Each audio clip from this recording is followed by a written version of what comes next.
Nerd Fights. Sean, judges, everybody watching, it is I, the one, the only, the king. Wait, you know what? I decided to do something a little different for this exact match. Call me the God Slayer, because tonight, this is the night. This is the night you've all been waiting for. It's time to sit here and witness a God bleed tonight. And I'm going to make that happen.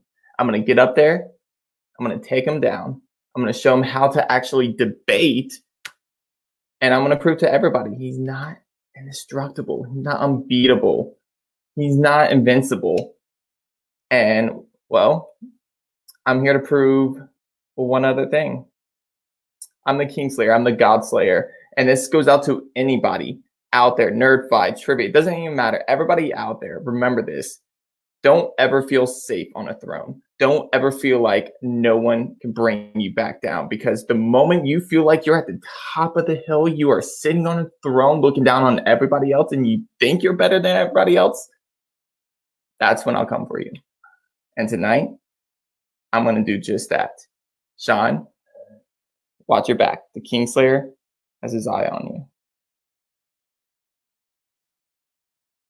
Welcome, everybody, to not my first win, but now my second soon-to-be win here at Debate Kingdom. Your debate God is here. And who's in my path? Ruben. Yeah.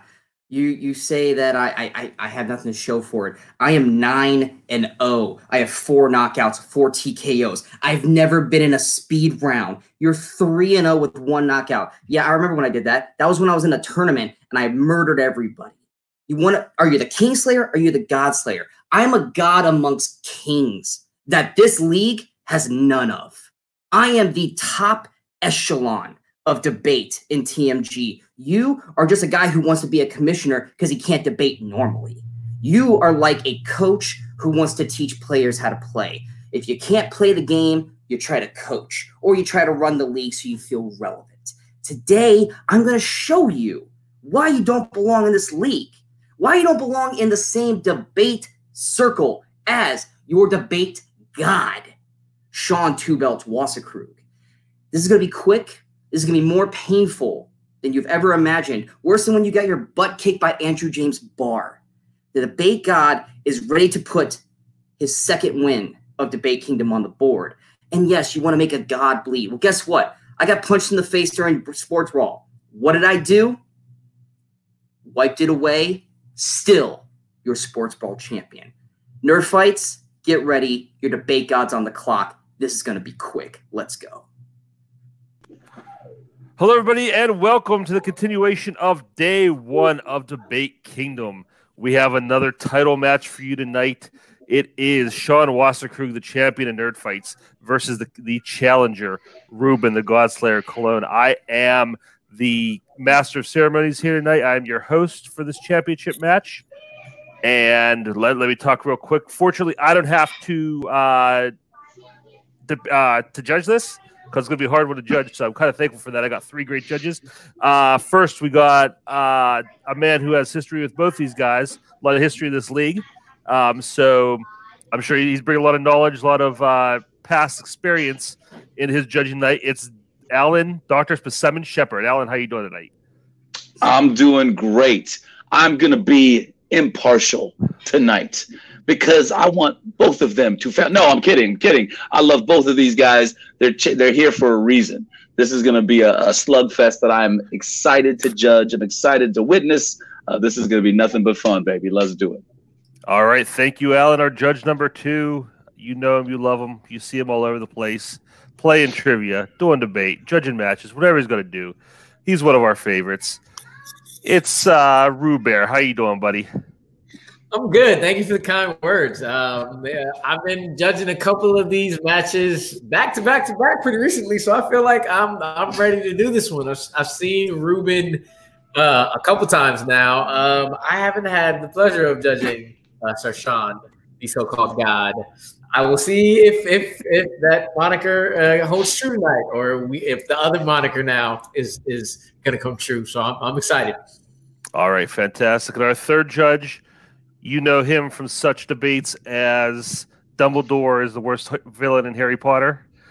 It is Jay the Arsonist Burns. Jay, how you feel rounding out this panel tonight?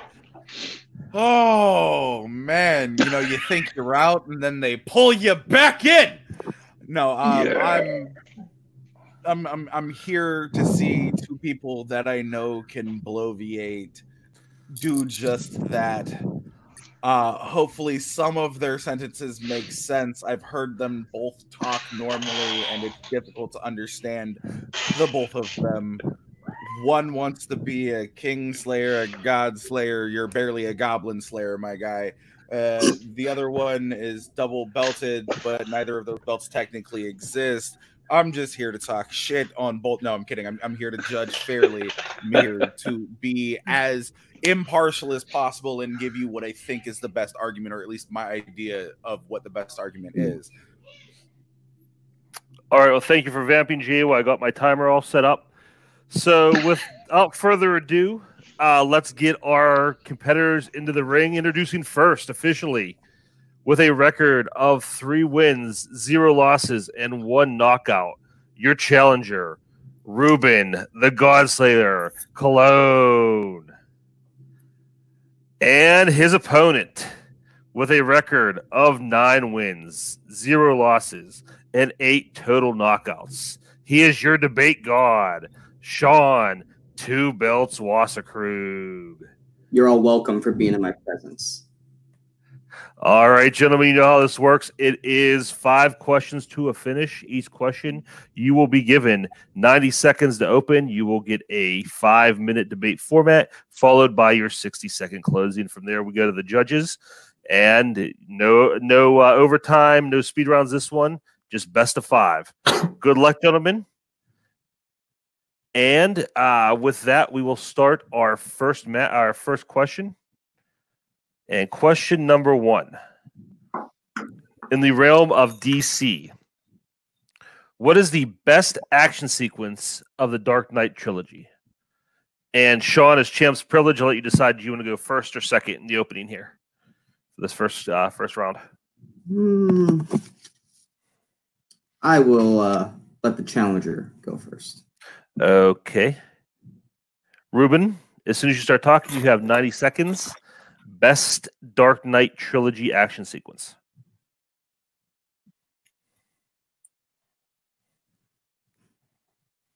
The Nolan trilogy. Best, in my opinion, best Batman trilogy out there, best Batman films out there. I love all 3 of these films, and I'm looking for a scene that kind of oversteps, that kind of goes above and beyond to make it a great action sequence. And to have that, it has to have the element of surprise. It has to have the element of, thrills. It has to be exciting. It has to pull me in. And straight up, the first thing that comes to mind is Bane versus Batman when they're on the ground, the first time that they actually face-to-face fight.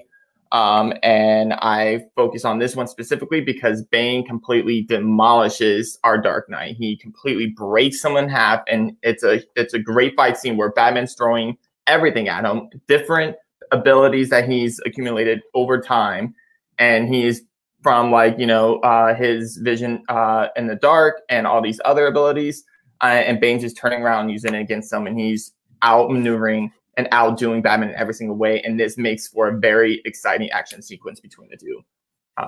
And now we'll get into the debate, so I can see the rest of my time. All right. With that, Sean, your opening argument for your best Dark Knight action sequence.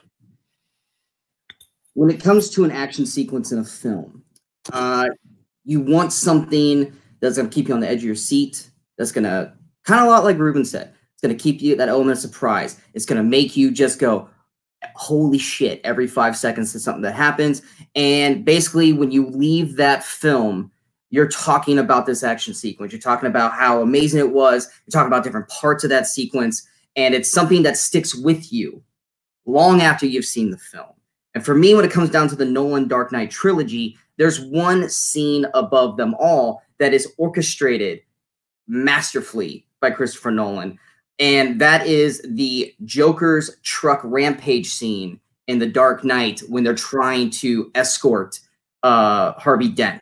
That scene from the beginning to end is consistently keeping you on the edge of your seat. It's consistently upping the ante, and it's consistently keeping you guessing on what is going to happen from one scene to the next. And that is why it is the best action sequence of the Nolan trilogy.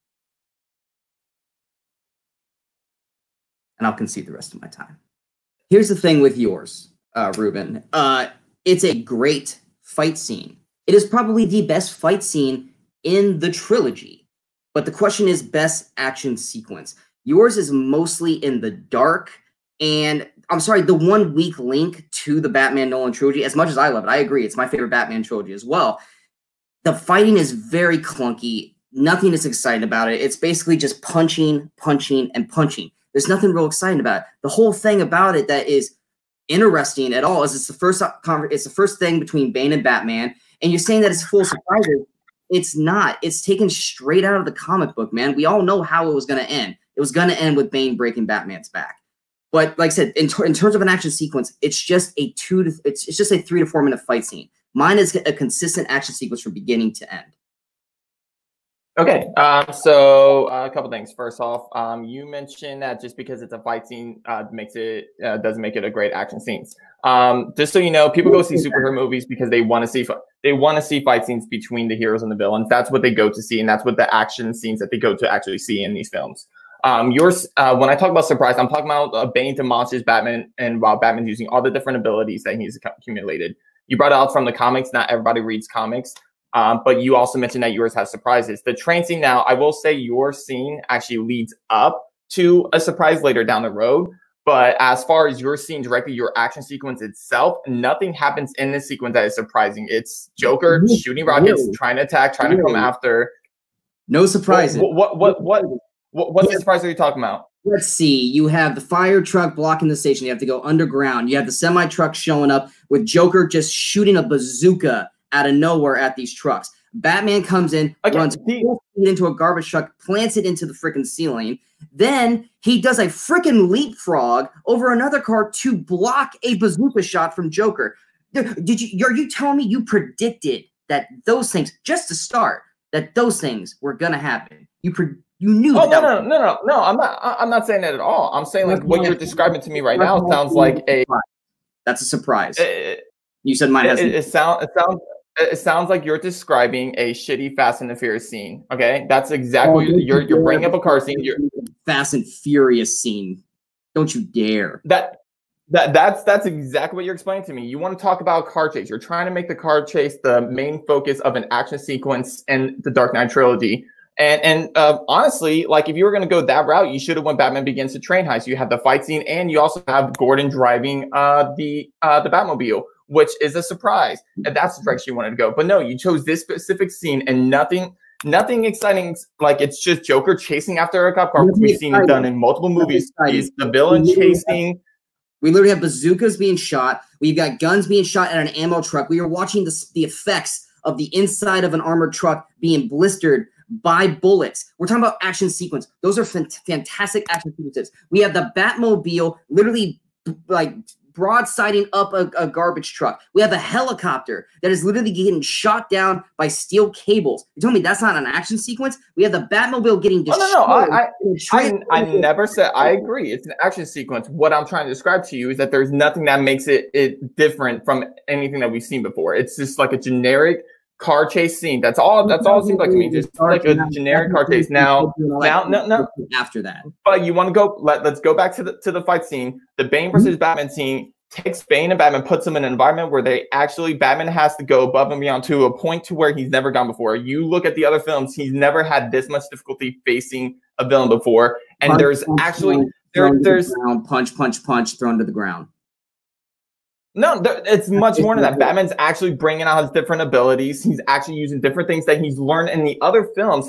One of the biggest things about Batman, and at least in this Nolan trilogy, is his adaptability in the dark. How he's able to use that to his advantage, and he's able to overcome some of the villains because of his adaptability to the dark.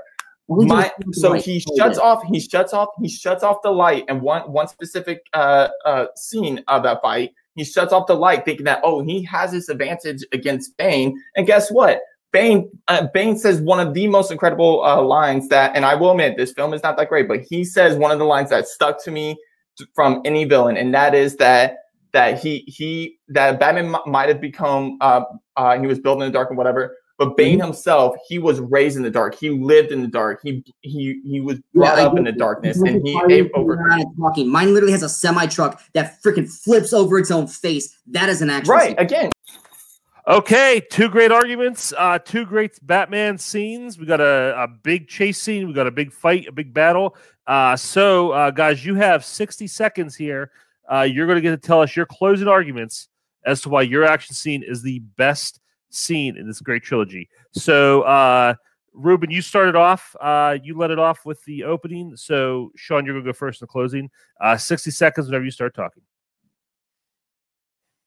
Once again, the main question here for this round is best action sequence of the Nolan trilogy. My action sequence is 8 minutes of action masterpiece. It keeps moving, it keeps evolving, it keeps escalating as it goes. It takes place above ground, underground, in buildings. It takes a helicopter out with steel cables. It has bazookas. It destroys the Batmobile. We get the first reveal of the Bat Cycle. It destroys a garbage truck. It actually has a semi that flips completely over on its face, which at that point was a masterpiece that they were able to pull that off. It's shot beautifully in IMAX. It basically has everything. It also has a game of chicken between Joker and Batman, where Joker literally calls the bluff of the Batman because he is unwilling to kill anyone. Thus, the Joker getting the upper hand. And the big reveal at the end is that Gordon is alive and saves Batman at the end. Yours is a 3-minute fight scene where Bane punches Batman a few times, spouts off some lines, then punches him again, spouts off some lines. They turn off the lights. He spouts some lines, punches him, beats him, breaks his back. End of scene. Mine is better. And that's time. Okay, Ruben, we'll go over to you whenever you're ready for your 60-second closing. Yeah, again, this comes back to what we were talking about earlier, how we were discussing the fact that, one of the things that make an action sequence things happening that you don't expect. He brought up about the fact that Gordon was a surprise about him being alive. Well, guess what? He wasn't even Commissioner Gordon yet, so everyone knew that he was alive. Secondly, his fake death was completely irrelevant. There was no reason for it. It was never really explained why he did what he did, and it was completely pointless. It was just for them to make some kind of clever little thing to add to a horrible scene that was completely pointless. My scene had stakes in it. It was Batman coming in there, and he brought up the whole darkness scene, how it's dark. It doesn't start out like that. It's all light. He's fighting using his hallucinations device to try to use against Bane. Doesn't work. He tries turning off the lights. Doesn't work. All these things are failing, and he's getting his ass kicked. And we are seeing Batman at top tier being brought down to the lowest level he's ever been at, and that is an action sequence. All right, that's time. Let's bring our judges in. We're going to go to them. All right, so we'll start the same order I brought you in, guys. Alan, we'll go to you first. Give me a succinct little wrap-up here. What you thought about that and who you're giving your point to. All right. Both well-argued, both great scenes, but Ruben, Sean had you from jump in the debates. His was an action sequence. Yours was a fight scene, and he broke it down incredibly. You defended that fight scene very, very well, but it was a fight scene. His was an action sequence. I'm going to give it to Sean. Okay, Amaru. That's 1 point for Sean in The Dark Knight. Amaru, what do you say? For me, I actually think it was a lot closer. The openings and the debate, I kind of saw really, really close by the end of it. Sean, you did explain a lot why yours is an action sequence, but I think Ruben got you back with a lot of good defenses. And for me, it came down to the closing, and it was in the closing that I think Sean took it, explaining how it was the action sequence and breaking down every single thing comparably to your fight scene. So I, even though I had it closer, I also am giving the point to Sean. All right, so Sean's going to get that point, but quickly, Jay, which way were you leaning? Since mine doesn't mean anything and everything's already been said, just a quick fact check. This isn't Batman at his peak. Batman took 8 years off and then came back. I'm not adding that into my own judgment. I'm just saying, Ruben, that's factually inaccuracy. Sean would have had this. You did the smart thing, though. You attacked a lot of what it is that he was talking about, and you talked more about his scene, so he really couldn't come at what is, from an outside perspective, might be the weaker of the two action scenes itself. You spent a lot of time, you spent 90% of the time talking about his scene and not too much talking about your scene. That's a fantastic thing to do. But Sean, in the closings and even during your little jabs back and forth at each other, broke it down easier as to what actually makes his an action scene versus yours is just a mediocre fight scene in a movie. Sean would have gotten my point. Okay, so that's a clean sweep for Sean in round 1. So we go with a score of 1-0. Sean is up into round 2. And the question here in the category of the Wizarding World: which of Harry Potter's allies or friends would be better suited as a villain? And okay, guys, Harry Potter, hero to villain. We're going to talk about which hero would make a better villain. And before we start this round, I will reiterate, because I always forgot this, you figure I get it for championship match. You do have your 1-minute extension to use for your opening or your closing. Just let me know in advance anytime you want to use that. Moving on, Ruben, it's your turn to open for Harry Potter. Oh, I'm sorry, no, Sean, yeah. Sean, it is your turn to open for Harry Potter. Whenever you're ready. When it comes to which Harry Potter ally / friend would be better suited as a villain, we got to look at the characters as a whole. Ones that are capable of doing damage as a villain, capable of being believable as a villain, and ones that through the course of the films and the books would have the right kind of stepping stones that would make sense to turn them into a villain. And for me, out of all of Potter's allies and friends, you can look no further than Hermione Granger being the one that would be the best suited villain if she were to ever turn from the light to the dark. And that is why I am picking Hermione, and I will concede the rest of my time. Okay, thank you, Sean. Ruben, it's to you then whenever you're ready for your opener.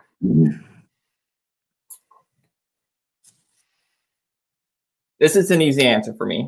Immediately, I'm thinking about a character that has shown dark tendencies, has made poor decisions in the past, and has been close to the dark side multiple occasions, and up till the point of his death has demonstrated that he could go villain, but he was portrayed as a hero. And this character will be more suited as a villain because he is, in my own opinion, he would make one of the greatest villains if you actually look from a different perspective, and that is Albus Dumbledore.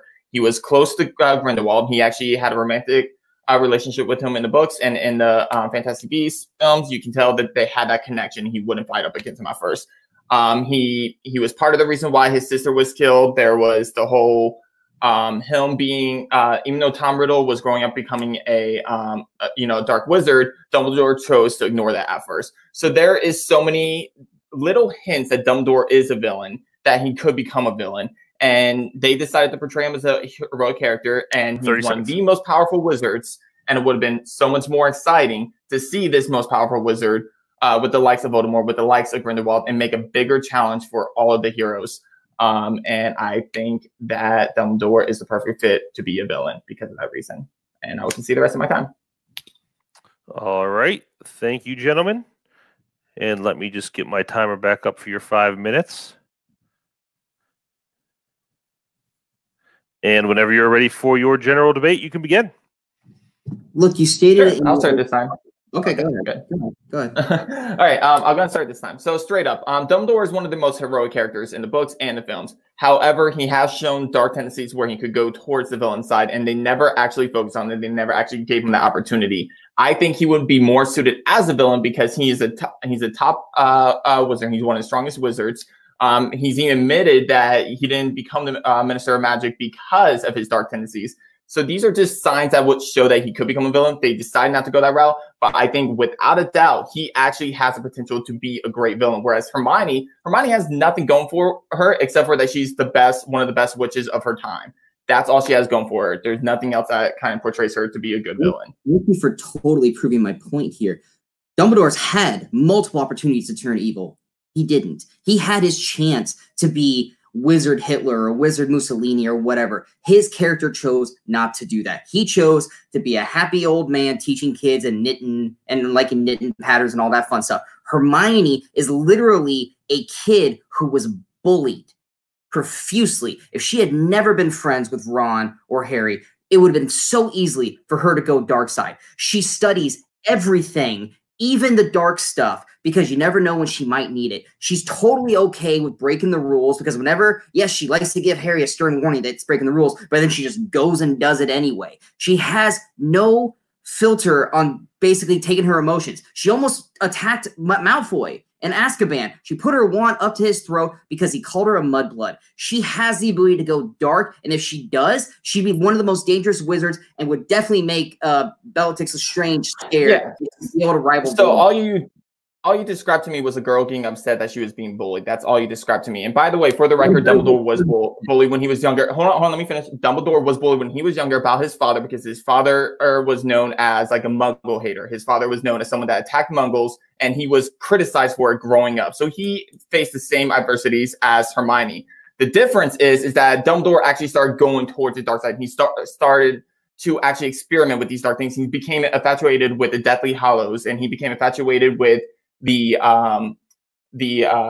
Horcruxes, and then eventually to the point, something that led to his death was that whenever he got the resurrection ring, whenever he got that in his possession, he let it influence him, he let it seduce him, and it ended up being the cause of his death. So that right there shows his dark tendencies, where he could become a great villain. All he needed, the one thing that stopped him from doing it, is when he was younger, there was a fight between Grindelwald, his brother, and himself.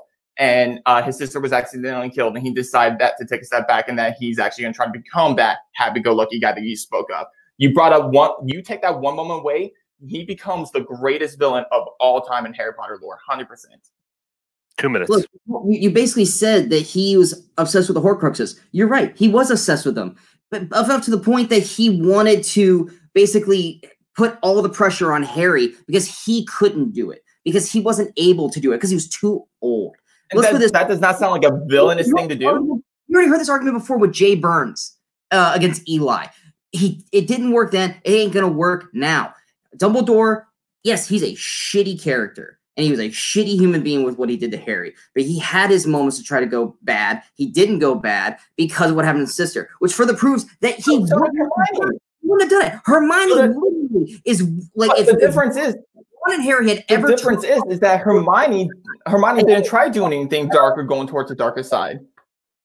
If Ron or Harry had ever turned on Hermione, it would just take a flip of a switch to turn her. And with her abilities, because she is the brightest witch of her age by Hagrid and by everyone else, she studies...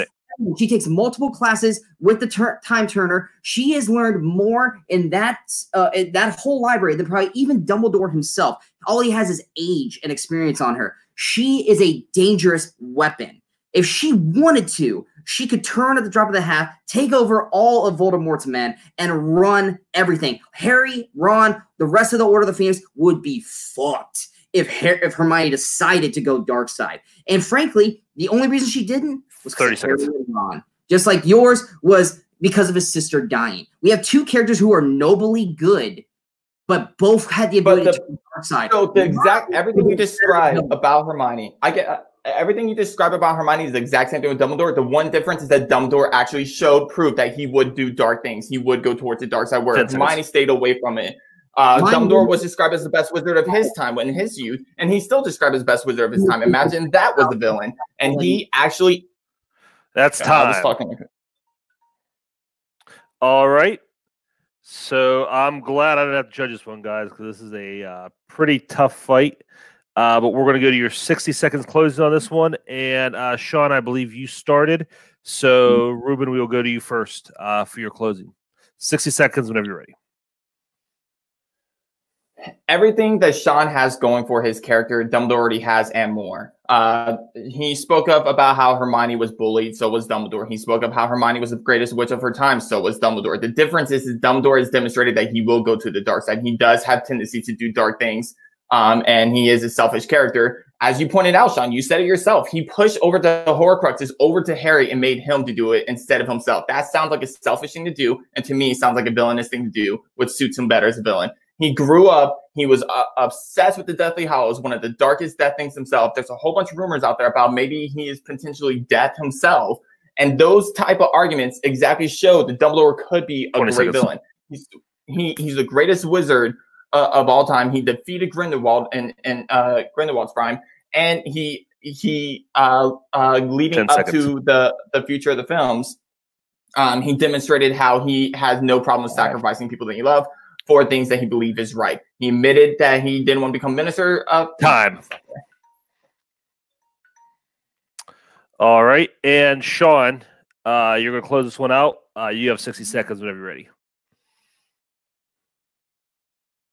You're right. Hermione and Dumbledore are equals in a lot of the senses. Here's the main thing. Dumbledore had a choice. He chose the good way. He's a coward when it comes to the Horcruxes, which is why he did what he did. A true villain wants to embrace power and rule power over people. He would have done it a long time ago if he wanted to do it. Let's face it, Grindelwald was probably better than Dumbledore anyway. And Grindelwald probably would have killed Dumbledore if they would have both gone evil because they would have had a lover's spat. Hermione is dangerous. Hermione is not above getting her hands dirty. She was willing to basically do something really bad to Malfoy if it hadn't been for Ron or Hermione there. Ron and Hermione are the only reasons Hermione didn't do the things she would have done. She is 2 more mudbloods away from basically having like a school shooting going on with wands. She is all the more reason because if she's going too far, she will literally go dark side. Dumbledore had his choice. Villains gave him the choice. He had his. Hers was yet to come. And only Harry and Ron were able to do it. Time. All right, let's bring our judges back in here for this one.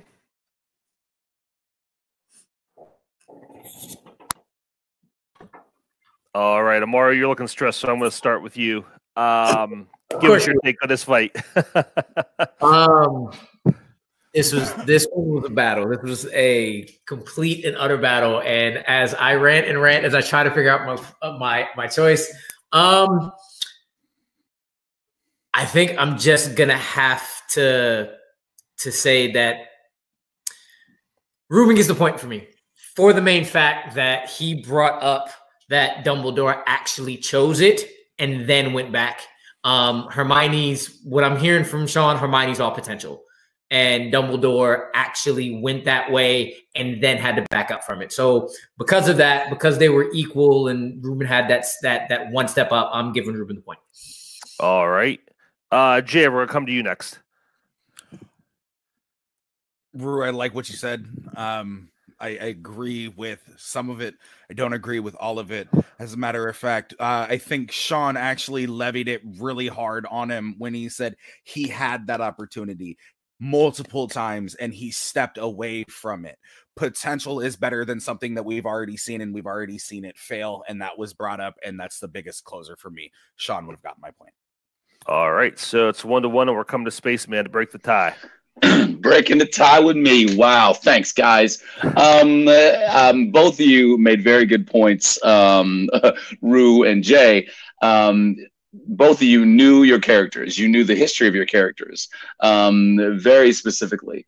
But more specifically, Ruben gave us many more specifics of why Dumbledore would have been a fantastic villain. So I'm going with Ruben. All right, so that they voted 2-1 there. Ruben gets that point. So we are tied at 1-1 going into round 3. So let me bring up our question for round 3. Gentlemen, and cut here. Getting round 3, this is the category of monster mashup. And your question is, who is the worst human character in the current Monsterverse? And Ruben, I believe it is your turn to start again. So whenever you're ready with your 90-second opening. First character comes to mind is a character that's a very bad and generic character. A character that is underutilized and a character that makes poor decisions, stupid decisions, even though the motivation of the character seems like it should make sense. And he completely ruins his portrayal, and he just does dumb things that don't make any sense. for what he's trying to accomplish. And that is Picard from Skull Island, or Packard, sorry.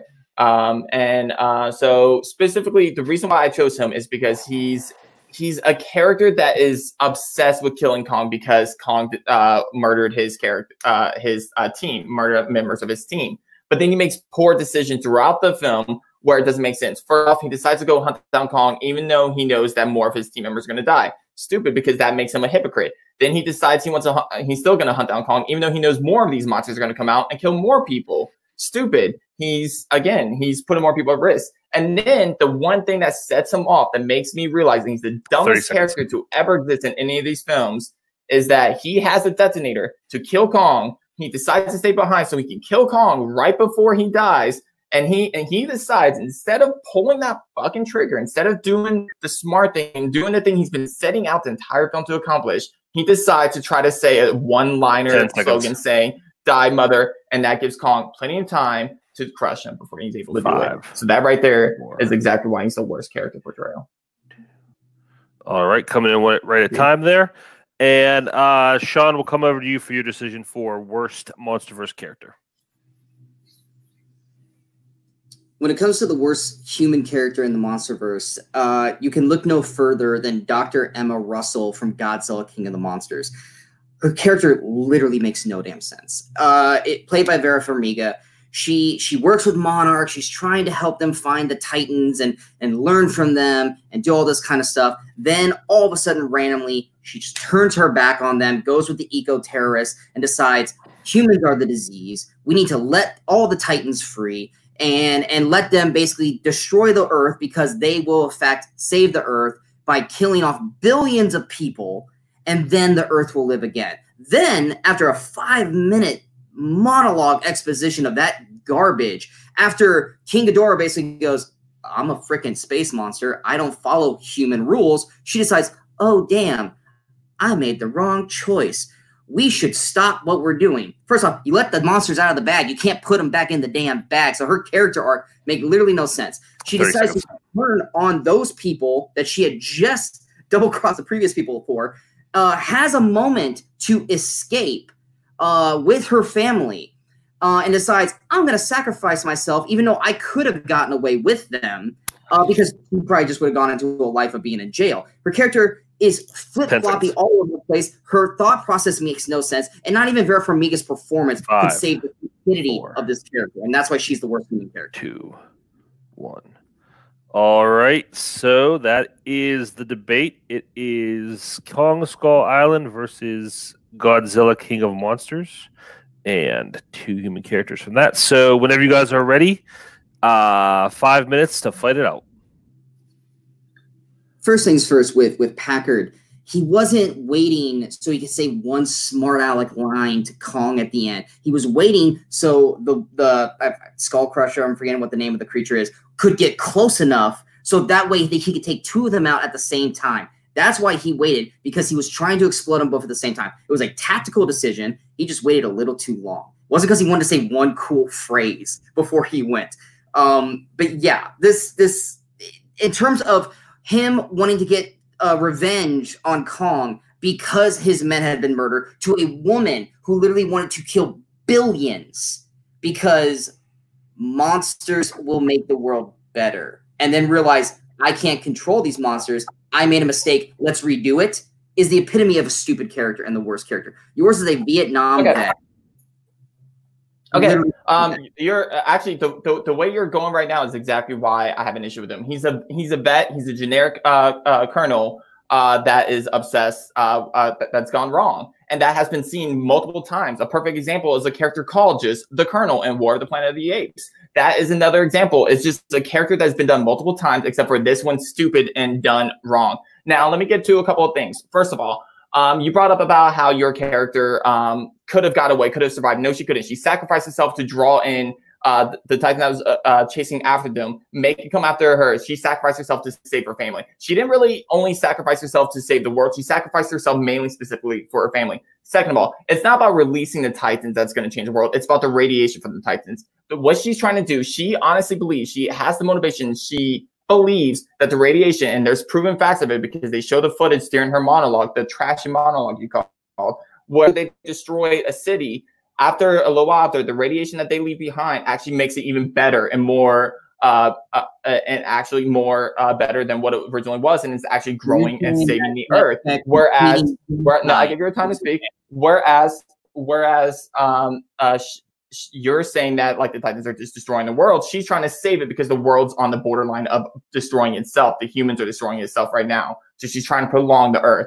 My character is a selfish, hypocritical character that all he cares about is just killing Kong. And you brought up how he was trying to kill himself to kill both beasts. That's not true. He was not even making eye contact with the other beast. He was completely facing the other way, facing directly eye contact with Kong 100%. His thing was that he wanted to say fuck you to Kong, and he took too long to pull the trigger. That's what it came down to. Saw the thing charging, looked over, saw it, realized what he could do, then turned to Kong, because I watched it last night. Turned to Kong and then said his thing.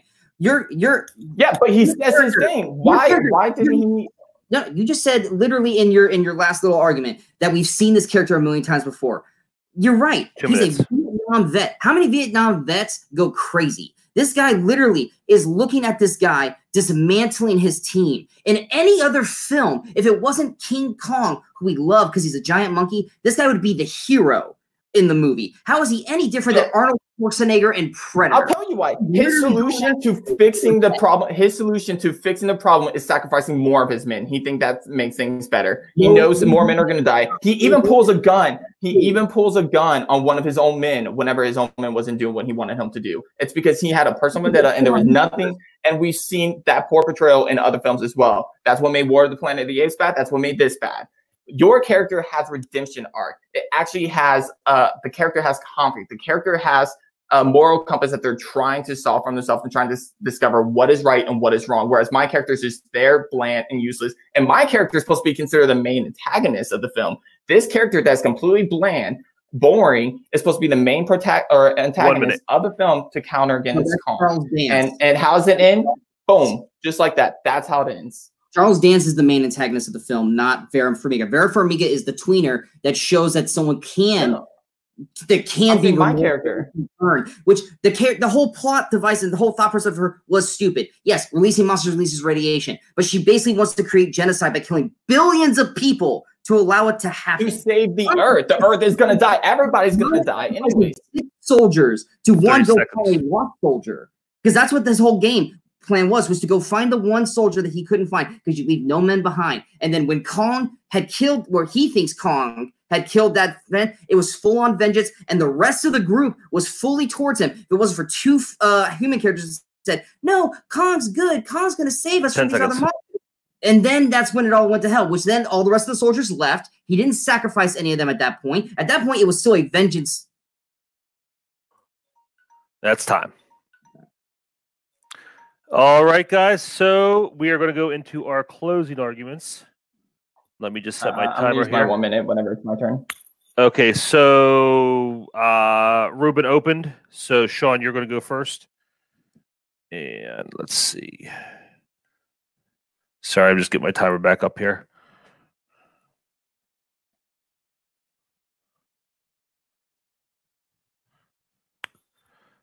Okay, Sean, whenever you're ready, you got 60 seconds. First things first, the worst character of your film was not Samuel Jackson. It was John Goodman's character, who knowingly sent all those men to their deaths, knowing Kong was on the island. Samuel Jackson was a man heated and passionate in the moment. He saw all of his men get murdered and wanted to kill the thing that did it. It's no different than Arnold Schwarzenegger in Predator or any other monster film that didn't have a nice furry gorilla as the main protagonist. If it was any other film, Samuel Jackson would have been the hero, not the villain. My character is no different than any eco-terrorist who decides humans are the disease, we need to eradicate the humans in order to save the world, then realize, oh, damn, these monsters aren't going to listen to what we're doing. We need to completely change focus, which good luck doing that. And then at the last second, she could have put the voice thingy in the car, sent the car down the road. Gajera would have followed it. She could have gotten in the helicopter and flown off. She chose to sacrifice herself in a stupid way. Hell, even how things should have ended gave us that ending with King's the Monsters. She's a stupid character. She made no sense, and she's clearly made Samuel Jackson was a hero in any other film except King Kong. Time. And Ruben, you have chosen to use your extra minute, so you have 2 minutes whenever you're ready.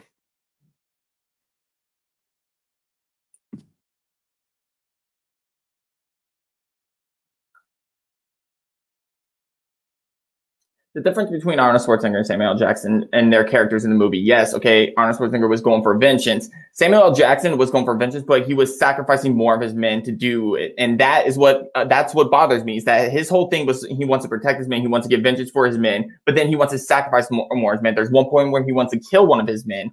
That right there shows that he's a hypocritical character that does not make sense, and his main motivation does not actually hold up to what the whole what he does throughout the film. Whereas your character has a motivation. Yes, okay, I get it. She wants to destroy. She wants to kill billions, but she wants to do it to save the Earth, to save the future of the human race. That's what she wants to do, and she believes that. Whether you agree with her or not, that's what she believes, and she believes she's doing the right thing, and that shows character development within the character himself, and the character that can actually improve and make. My character has nothing. It has nothing except for the whole, vengeance. Oh, okay, I'm going to go get vengeance. And, I'm going to make stupid decisions. I'm going to make dumb choices. I'm a man. I'm going to go ahead and crush the gorilla. 1 minute. You brought up the fact that, that she decides to turn because she can't control the monsters. That's not specifically true. The fact is she can't control the one monster. And I think it's like Ghidorah, I believe is the name. That specific Titan is the one that can't be controlled. And that one's the one that is doing more damage than good.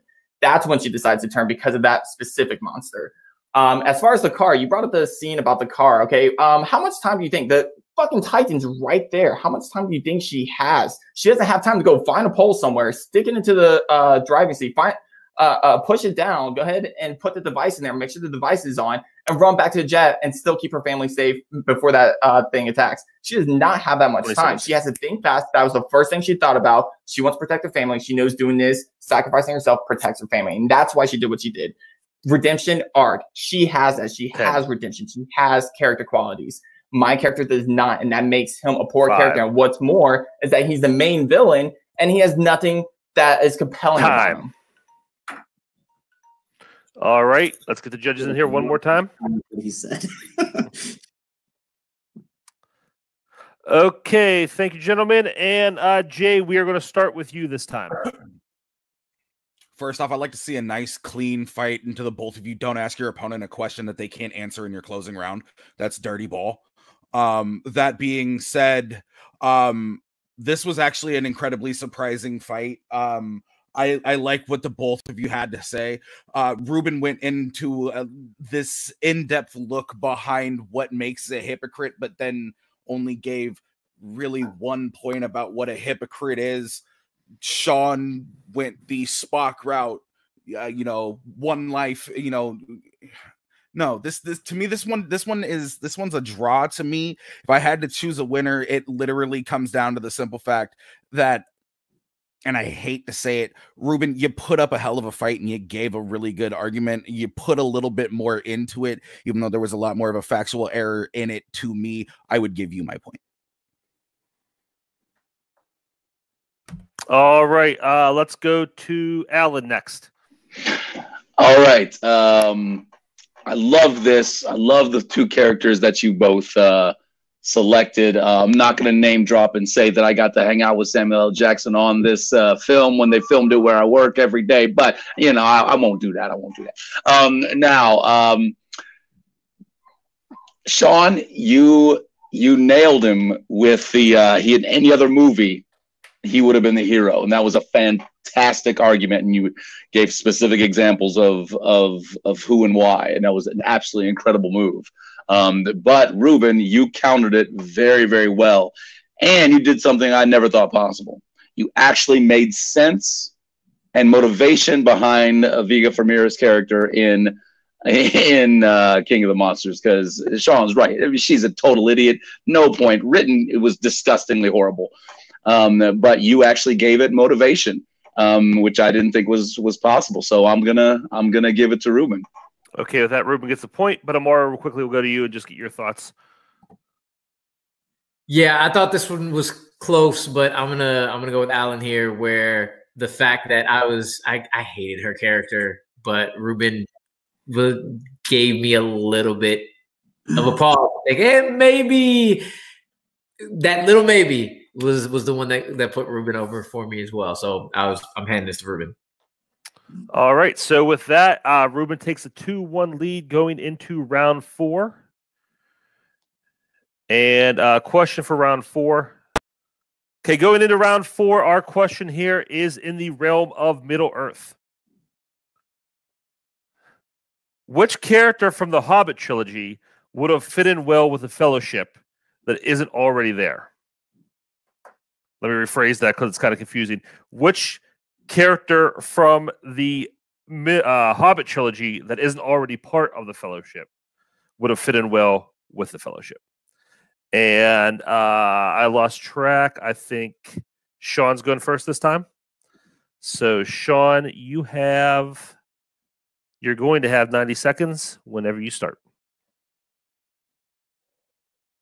When it comes to trying to find a character from The Hobbit that would be a best fit for the Fellowship, you want someone that is unique in their abilities, someone who not only can be helpful to the Fellowship and their mission, but can also grow as a character as well and build upon what they had in The Hobbit.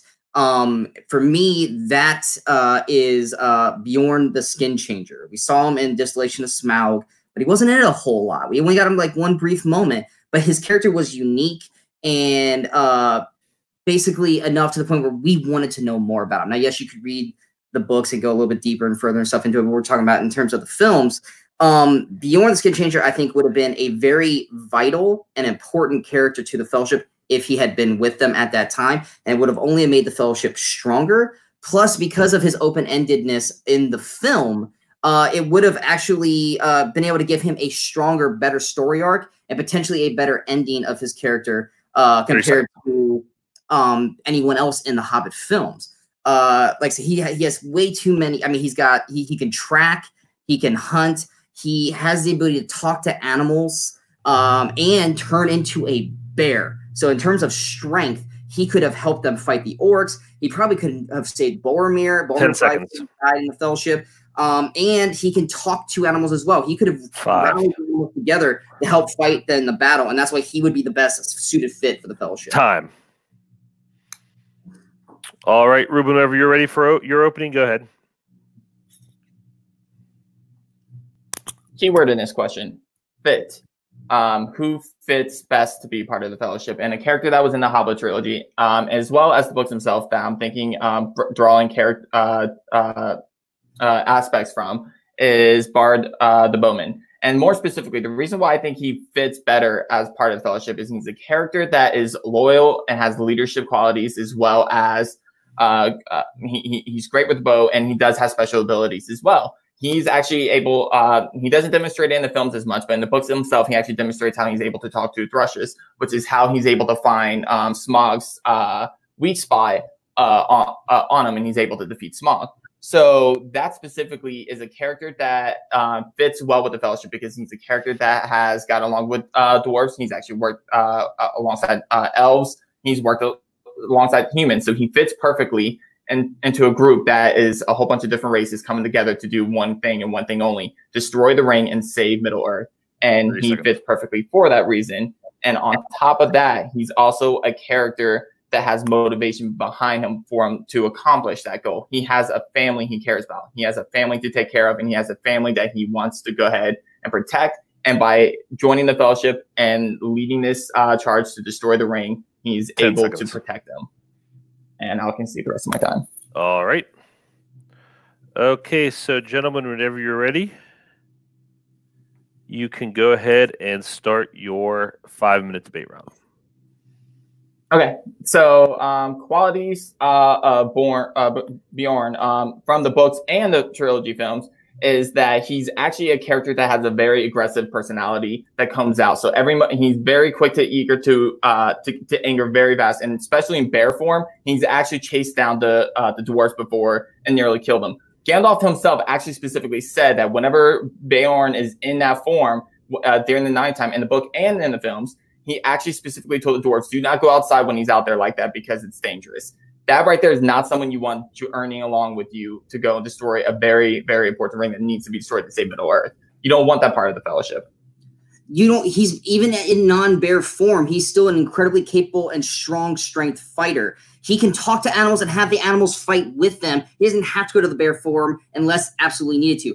Problem with Bard, yes, you're right. He's got a family. Bard would never go on this journey. He didn't even want to help. If the Met protected him, he would. He didn't even want to help in the Hobbit trilogy. He wanted nothing to do with anything that they were doing. The only reason he got involved was because Smaug started attacking the town. Thus, he was afraid for his family. He was a pariah in his own city because of what his ancestors did or did not do at that point. He had no other choice but to get involved because of Smaug showing up. All he would do is just complain being on this fellowship. He would just say, I shouldn't have came. I should be with my family. I should be back in was it Dale? I think is what the town was. He would never have gone in the first place. Bjorn has no family. He has no connections. He has the animals. The animals could have came with him. He literally can speak to the horses. He can speak to bears. He could basically help them join in on the fight. Because he's also older, he's more knowledgeable about Middle-earth in other ways that could help with Gandalf when Gandalf went down. He has the ability to basically rally the group together and keep them together. And because of his aggressiveness, he probably would have been able to keep everyone at bay when it came to the ring.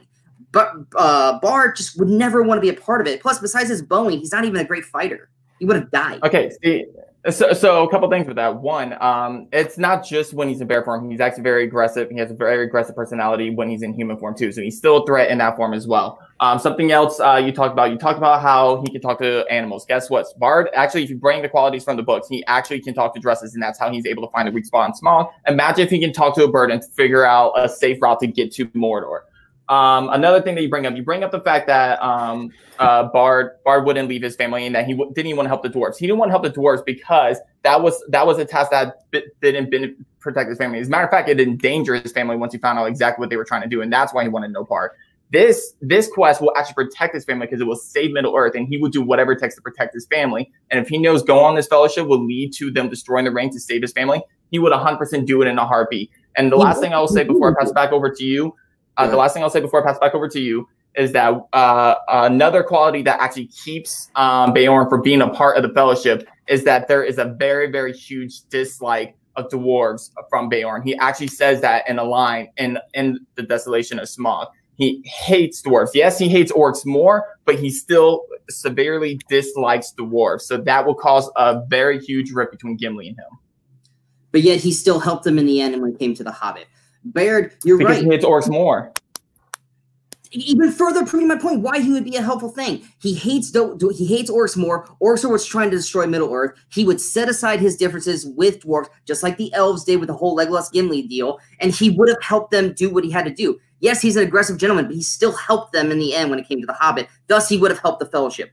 Bard, once again, you're telling me, oh, he only did it because he knew what the Hobbits were going to do in the Hobbit. That's why he helped them in the first place. He would never have left his kids alone to go and do the Fellowship because Dale would be undefended at that point. It would be defensive. And yes, he could talk to birds. Great. Bjorn can talk to bears and horses, dogs, wolves, all that stuff. He could rally them just like the Ents in Two Towers to fight with them against the orcs, thus taking them down. He is a suitable ally that would help them with it. Plus, along the way, he would develop a relationship and probably find a place at home. He would probably love hanging out in Hobbiton. 30 seconds. He also probably could have become a writer of Rohan by the end of the film. And if he did make it to the end of the film, he would have had a much earned sacrificial death, probably helping them succeed their goals. Yes, Baird probably could have talked to the Trussels and found a safer way to Mordor, but there was no way they were going to get out of a fight. And in a fight, I would rather Bjorn than Bard. Okay, but what's going to cause a fight within the fellowships itself is someone like Beorn. He is someone that will actually cause a fellowship to actually fight each other and cause a war between them. Time. All right, let's go to our 1 minute closings. And Ruben, I believe we're going to start here.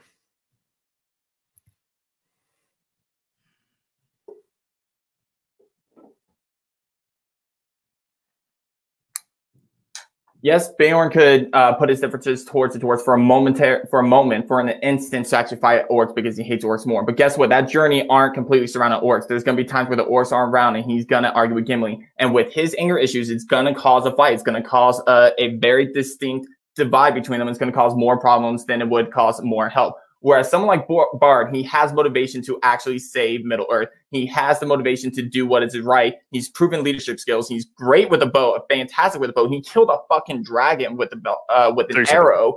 and he has no problem doing what is necessary. You speak about how Bjorn will use animals, talk to animals to help them fight his war. He actually would not risk those animals. I guarantee he would not risk those animals because he cares more about those animals than he does care about that fellowship. He will never put himself in a position to be a part of the fellowship, so he will not fit perfectly with them because he doesn't care about the war itself. His would just be a personal vendetta, just fighting the orcs, and the entire time will be him arguing with them, and it would just cause a huge rift within the fellowship. All right, Sean. Extra minute. You're using your minute. Okay, so you have 2 minutes whenever you're ready. Bjorn, I didn't say sacrifice the animals. Ask them for help. And yes, he would ask them for help. When it comes to the end of Middle Earth, he would go out of his way to ask them for help, just like the Ents would. He's going to do what he can to win so everyone can survive. So yes, he would ask for help from the animals. Bard, yes, he got one great lucky shot on a dragon. We already have the best bowman in Middle Earth. His name's Legolas. We don't need another one. And yes, Born, if he does have an argument and a fight with the rest of the team, Aragorn and Gandalf would not set him down, but they would put him in his place enough for him to stay enough of an ally and not turn his back. Because bottom line is, this is the Battle of Middle Earth. He either helps them and saves the day and Middle Earth survives, or he doesn't do anything and he dies and all of his animals die. And no one wins in that matter. Like I said, you said he chose to help the hobbits or the dwarves in the Hobbit because he hates orcs more.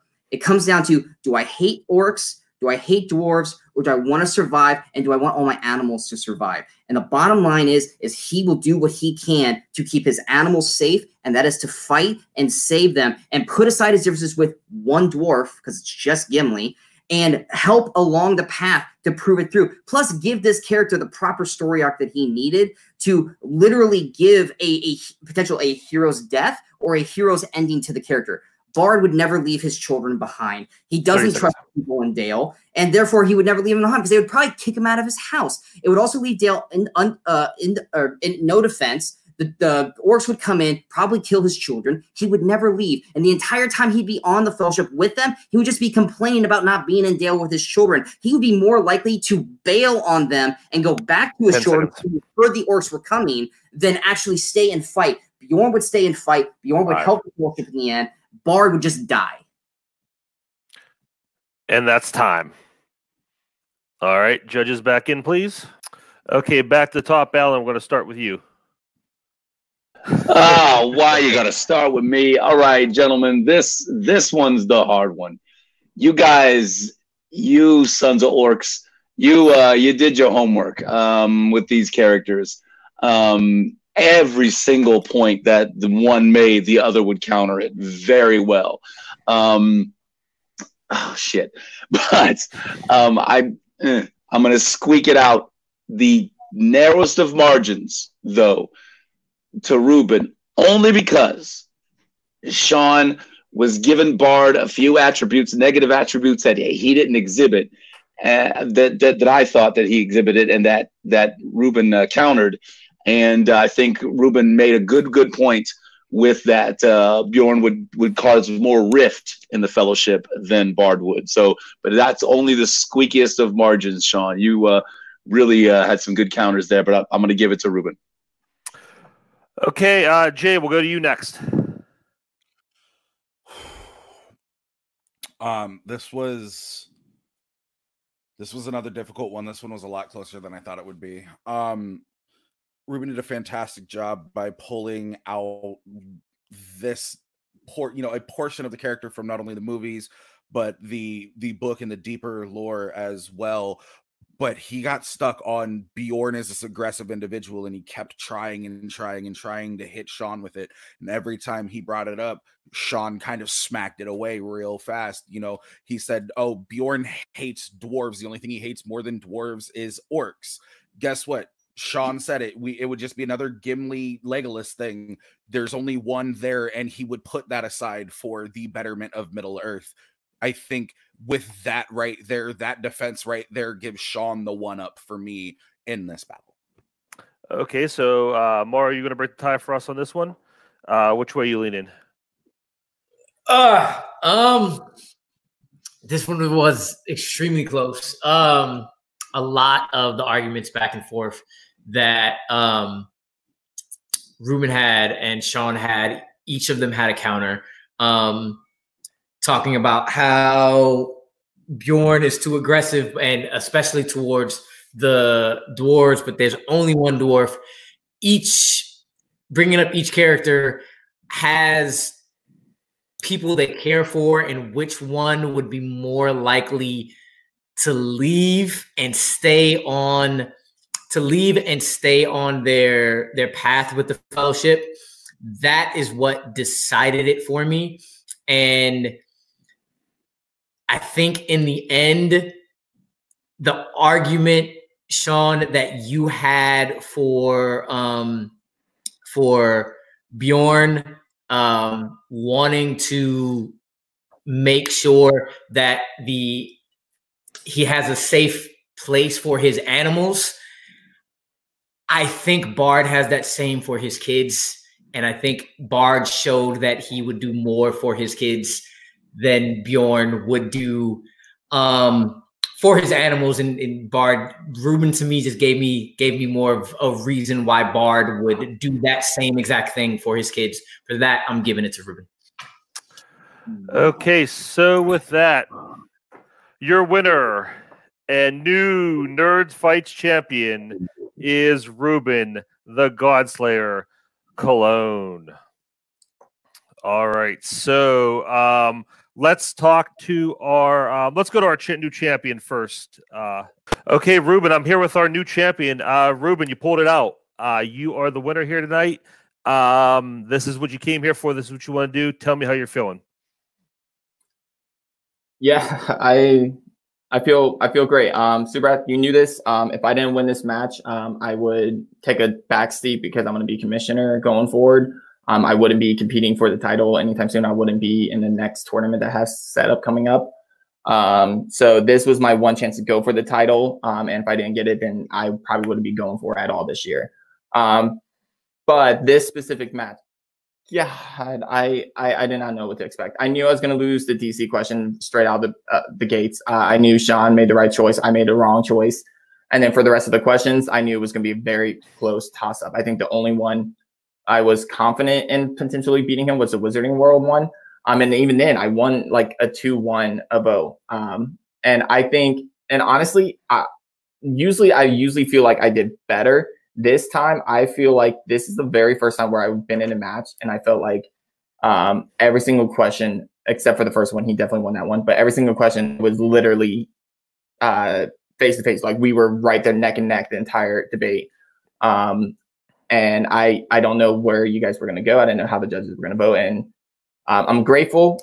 Sean, you're a true competitor. I'm rambling a lot. This is my first title ever. And yeah, I'm still in shock. I'm still surprised. I thought Sean was going to win this 100%. I knew if we went down to last question, I wasn't winning that last question. He was winning it. So I had to win on this one, and I'm glad I did. All right. So it's the traditional question. Now that you are the champion, you're top of the mountain.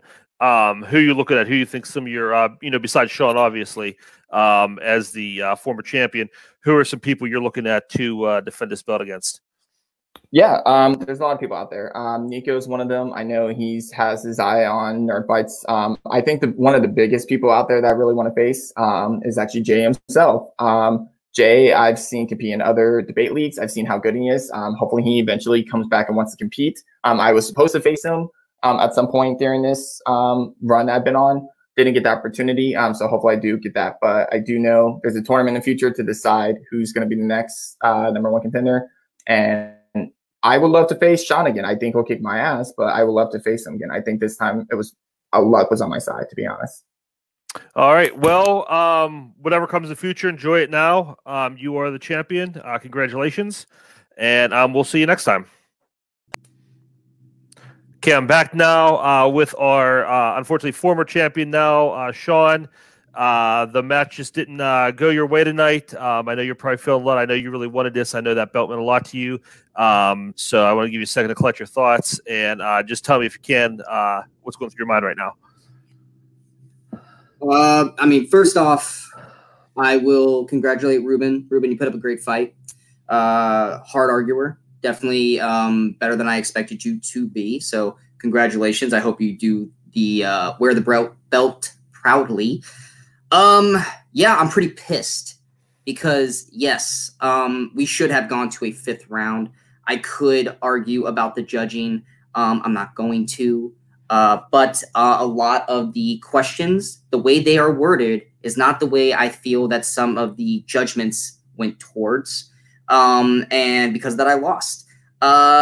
This is also my weakest category of the leagues that I'm in, is nerd fights. I am definitely more of a pro wrestler and a sports fan than I am a nerd fights competitor. But yeah, if we had gone to a 5th round, I would have crushed him. I don't think it would have gone to a 5th round either, personally, but it is what it is. That's what it is with debate. Judges are going to pick what they want to pick. People want to see a god fall, but you know what is more scary than a god that has never been tested is a god that is now out for revenge. So now my focus goes to you, Nico. I may not have both my belts anymore. Still got one, but I can't think of a better way to end Debate Kingdom by taking Red Sonja from you. So, Nico, time's coming. I'm going to destroy you, and I'm going to end Debate Kingdom the way I came into Debate Kingdom, and that is Sean 2 Belts Wasserkrug. Okay, everybody, that's going to do it here for day 1 of Debate Kingdom. We are going to end with 1 title defense and 1 new champion. I want to say thank you. Congratulations to Ruben. Congratulations to Sean, and a great match. Thank you to my judges, Jay, Alan, Amaru. You guys did a great job. Appreciate you all being here. And we'll see you tomorrow for day 3. Have a good night, everybody.